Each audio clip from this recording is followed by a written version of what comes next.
Under the General tab, there are several settings that you may want to look at. The main ones will be relating to Pomodoro mode. So we have the option here to start Pomodoro mode automatically after you finish your morning routine. That can be really good where you can make it so that you use what's called Super Pomodoro mode, where you choose how many Pomodoros you want to focus for. You choose the focus mode, you choose the days that you want it to run for, and essentially what will happen is you'll finish your morning routine and then you'll go straight into highly productive deep work in your chosen focus mode. If you've enabled a password as well, you won't be able to stop the focus mode until you complete the 4 Pomodoros that you've committed to. That can be a great way to stay focused.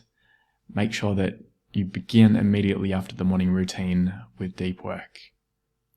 The other settings here are in relation to how long you want each Pomodoro block to last for. By default, we have 25 minutes with a 5-minute break.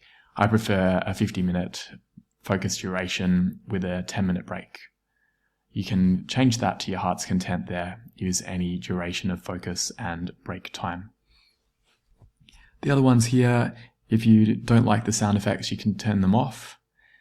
If you don't like the little animations we have during a habit activity, there's basically 5 seconds of a little animated bear encouraging you.